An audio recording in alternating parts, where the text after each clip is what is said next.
Olá! O ano de 2025 não marcou o fim de um ciclo econômico, mas na verdade a consolidação de um regime. Um regime que a gente pode chamar de armadilha de coordenação.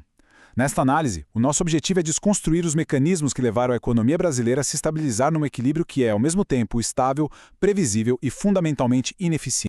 Para a gente conseguir entender essa dinâmica, a nossa análise vai seguir uma estrutura de 6 partes. Primeiro, vamos definir o que é essa armadilha. Depois, a gente passa pelos fatores externos, pelas respostas da política monetária e fiscal, pelo impacto disso no investimento e no mercado de trabalho e, por fim, pelo dilema que esse cenário coloca. Vamos começar. Primeiro, vamos ao conceito central, a armadilha de coordenação. O subtítulo aqui já dá uma pista fundamental. A gente está falando de um equilíbrio que é estável, mas que é inferior ao que a economia poderia de fato entregar. Então, o que é exatamente uma armadilha de coordenação? Bem, é um equilíbrio que surge, que emerge da interação estratégica entre diferentes agentes, empresas, governo, investidores. Cada um age de forma racional, de forma defensiva, dadas as restrições severas que todo mundo enfrenta. O grande problema é que esses movimentos, que individualmente fazem todo sentido, levam a um resultado coletivo, que é ruim para todo mundo. E aqui é muito importante entender bem essa distinção. Uma armadilha de coordenação não é uma crise aguda, não é um colapso financeiro. Também não é o resultado de uma irracionalidade ou de um simples erro de política econômica. Pelo contrário, é um estado estável, um ponto onde a economia se acomoda num patamar baixo de desempenho e não existe uma força óbvia que a atire dali. É um regime que não é transitório. E este é o ponto fundamental. Esse regime não foi uma escolha deliberada. Ele simplesmente emergiu. Ninguém planejou essa estagnação. Ela foi o resultado não intencional de uma série de ações e reações num ambiente de altíssima incerteza.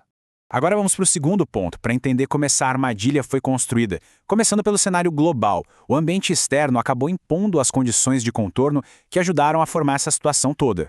O que estava mudando no mundo? A gente viu um avanço do protecionismo, uma fragmentação das cadeias globais de produção e, como consequência disso, uma margem de manobra muito, mas muito menor para economias de baixa complexidade, como é o caso da brasileira. O custo de errar na política econômica ficou significativamente mais alto. A consequência direta para o Brasil foi um endurecimento da sua restrição externa. Em outras palavras, a dependência do cenário global se tornou mais crítica e também mais arriscada. Essa nova realidade muda completamente o papel do câmbio. Se antes ele funcionava como uma válvula de ajuste que era usada em momentos pontuais de crise, agora ele se transformou em outra coisa, um canal permanente de transmissão de choques externos. O impacto disso é que ele passa a contaminar de forma contínua os preços internos e, o que é mais importante, as expectativas de todos os agentes econômicos. E tudo isso nos leva à terceira parte da análise, a resposta da política monetária a esse cenário. Aqui, a lógica se torna puramente defensiva e o resultado disso é um juro elevado. O conceito-chave aqui é o de dominância estratégica. O que isso significa? Significa que a autoridade monetária não está no controle total da situação, agindo de forma proativa. Pelo contrário, a principal preocupação dela passa a ser reagir às ações e às expectativas dos outros agentes para não perder o controle da situação. A pergunta que fica então é: por que a taxa Selic se manteve em patamares tão altos durante todo o ano de 2025? E a resposta não está numa suposta preferência conservadora do Banco Central. Foi uma necessidade defensiva. Num jogo de coordenação como esse, ceder primeiro, ou seja, cortar os juros de forma precipitada, significaria perder a ancoragem das expectativas de inflação. Isso acontece porque a própria natureza da inflação mudou. Ela se tornou menos sensível à atividade econômica, ao ciclo de negócios. Em vez disso, passou a estar muito mais associada a outros fatores. Primeiro, as expectativas frágeis dos agentes. Segundo, a indexação residual que ainda existe na nossa economia. E, fundamentalmente, ao risco fiscal, que passa a ser colocado diretamente na formação de preços. Essa citação resume a situação de forma perfeita. O Banco Central agiu de forma defensiva porque não havia coordenação suficiente fora dele para permitir outra estratégia. Ele estava, na prática, apenas reagindo à falta de coordenação dos outros atores da economia. E isso nos traz direto ao quarto ponto, que a fonte identifica como o verdadeiro núcleo da armadilha, o risco fiscal estrutural.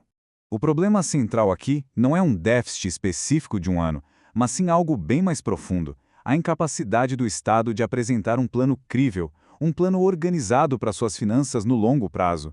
Como resultado direto dessa falta de horizonte, o risco fiscal deixou de ser algo eventual, um evento que poderia ou não acontecer durante uma crise, E se tornou um parâmetro estrutural da economia. Ele passou a ser uma variável permanente, sempre presente nos cálculos de risco de todos os agentes econômicos. A cadeia causal aqui é bem direta e precisa ser entendida. Tudo começa com a falta de uma trajetória crível para a dívida pública. O primeiro efeito disso é a elevação do juro neutro da economia, aquela taxa que não acelera nem desacelera a inflação. E o efeito final, que é o mais danoso, é um custo de capital que se torna persistentemente alto para todo o setor privado. Diante de um custo de capital tão alto e de tanta incerteza, qual é a estratégia dominante, a mais racional para qualquer investidor privado? Esperar. Adiar ao máximo as decisões de investimento. E agora, vamos para a nossa quinta sessão para entender como essa paralisia do investimento se reflete no mundo real, especificamente no mercado de trabalho, que acaba funcionando como uma espécie de amortecedor para essa estagnação. O mercado de trabalho de 2025 apresentava um paradoxo.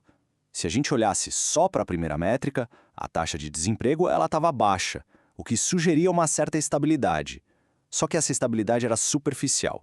Ela era sustentada por uma informalidade altíssima, por uma produtividade estagnada, o que impede qualquer crescimento de renda, e por uma geração de empregos focada em volume, não em valor ou em qualidade. Portanto, o que aconteceu é que o mercado de trabalho funcionou como um grande amortecedor de choques para todo esse arranjo. Ele absorveu as tensões da economia, permitindo que esse equilíbrio de baixo crescimento se mantivesse sem uma crise social explícita. Esse mecanismo foi, sim, eficaz para evitar uma deterioração social mais abrupta, mas, ao mesmo tempo, ele não criou nenhuma base sólida para uma aceleração do crescimento ou para uma mudança positiva nas expectativas sobre o futuro. E isso nos leva à nossa conclusão e ao sexto ponto, o dilema da estagnação. A grande questão que se coloca é: vale a pena romper essa coordenação defensiva ou a melhor saída é naturalizar esse equilíbrio ruim? A pergunta fundamental que toda essa análise levanta é: como se quebra uma armadilha de coordenação como esta? A resposta, segundo a análise, é bem clara. Essa armadilha não se rompe com ajustes pequenos, com ajustes marginais. Uma coordenação que seja apenas parcial entre os agentes não é suficiente para alterar o equilíbrio geral. A inércia do sistema é forte demais. A escolha, portanto, se torna binária e decisiva. De um lado, a opção A, romper a coordenação defensiva. Isso exige um movimento forte, assimétrico, concentrado no curto prazo e, inevitavelmente, com um custo político bem elevado. Do outro lado, a opção B, naturalizar a estagnação estável. Essa acaba sendo a escolha implícita que se faz quando a ação é adiada. Ela gera uma estabilidade operacional, mas condena a economia a operar permanentemente abaixo do seu potencial. E nós encerramos com a frase final da fonte, que é categórica e deixa uma reflexão importante no ar. Não há terceira via tecnicamente consistente. A escolha entre o custo da ruptura e a normalização da estagnação parece ser o verdadeiro legado de 2025.